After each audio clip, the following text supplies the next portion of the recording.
1 महीने का दिन हो गया है, सूर्य भगवान ने अपने रथ को रोक दिया है। तो भगवान के जन्म पर रात्रि कैसे गई मिलने के लिए? क्योंकि तुलसी एक न रह सके, रवि रजनी एक ठाम। रात्रि होगी तो दिन नहीं जा सकता है, और दिन होगा तो रात्रि नहीं आ सकती है। तो तुलसीदास जी कह रहे हैं कि प्रभु मिलन आई जनु राती। रात्रि स्त्री का रूप बना के गई है। भगवान राम से जाके कहा, प्रभु सूर्य वंश में जन्म लेके आपने सूर्य वंश को तो वैसे ही पवित्र कर दिया था, अगर रात्रि में जन्म ले लेते तो रात्रि भी पवित्र हो जाती। क्योंकि जितने भी खराब काम है वो रात्रि में ही होते, दिन में इतने खराब काम नहीं होते। तो भगवान ने आशीर्वाद दे दिया रात्रि को कि भादों कृष्णाय अष्टमी और बुधवार आदि रात, द्वापुर में धरियो कला जाओ हृदय हर साथ। देवी चिंता मत करो, जब मेरा अगला जन्म होगा तो भादों की अष्टमी तिथि को कृष्ण पक्ष में और बुधवार के दिन रात्रि के ठीक 12 बजे मैं प्रकट होऊंगा। रात्रि बड़ी प्रसन्न हो गई। जब रात्रि वहां से चली है तो रास्ते में चंद्रमा मिल गया। चंद्रमा ने सोचा कि भगवान हमसे ही नाराज है, क्योंकि सूर्य वंश में अवतार लेके सूर्य को पवित्र कर दिया और रात्रि को वचन दे दिया कि अगला अवतार रात्रि में होगा।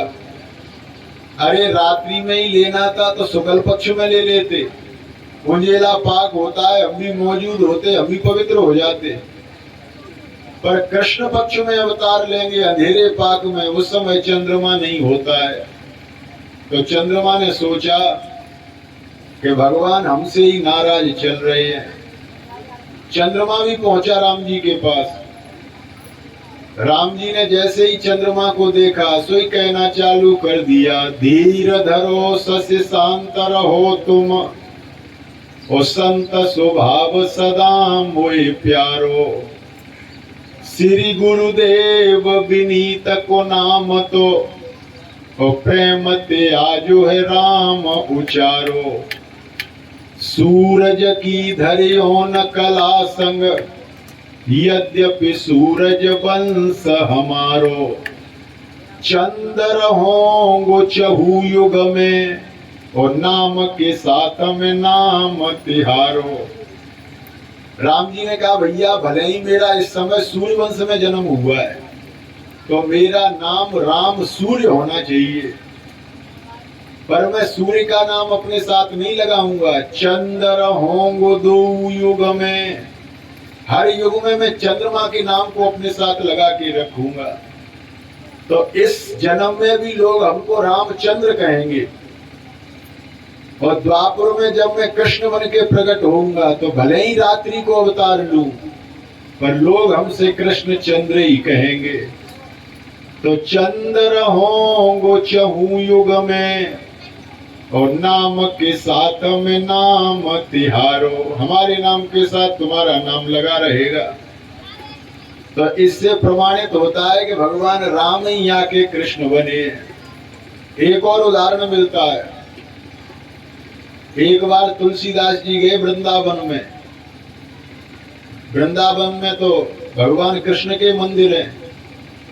तो भगवान कृष्ण के मंदिर में प्रवेश कर रहे थे। परशुराम नाम के एक महात्मा बैठे थे दरवाजे पे। उन्होंने तुलसीदास जी से कहा कि अपने अपने इष्ट को और नमन करें सब कोई, और परशुराम पर इष्ट को नमे सुमूर्ख होए। भैया हमने तो सुना है कि अपने अपने इष्ट को संसार प्रणाम करता है, पर तुम्हारे इष्ट तो भगवान राम है, और तुम भगवान कृष्ण के मंदिर में कहाँ जा रहे हो। तुलसीदास जी ने सुन लिया, अंदर गए, भगवान के सामने खड़े हो गए। तुलसीदास जी ने भगवान कृष्ण से कहा, प्रभु हम तो तुम में और रघुनाथ जी में अंतर नहीं मानते, आप दोनों एक ही हो। पर सबको बताने के लिए हम चाहते हैं कि अब तुम रघुनाथ जी बन जाओ। अब हमारा सिर तभी नवेगा जब तुम रघुनाथ जी बन जाओगे। तो तुलसीदास जी कह रहे हैं, कहा कहो छवि आजू की, भले बने हो नाथ, पर तुलसी मस्तक तब नभे, जब धनुष बाण ल्यो हाथ। तो धन्य भगवान के लिए कित मुरली कित चंद्रिका और कित गोपिन को साथ, अपने जन के कारण श्री कृष्ण भयउ रघुनाथ। अपने भक्त के लिए भगवान रघुनाथ बन गए। तो हमारे शास्त्रों में बताया गया है, राम जी का रूप सिवाय राम के कोई रख नहीं सकता है। इतना मर्यादित रूप है राम जी का कि सिवाय राम के कोई राम बन नहीं सकता है। कुंभकर्ण ने रावण से कहा था, भैया तुम जानकी को प्राप्त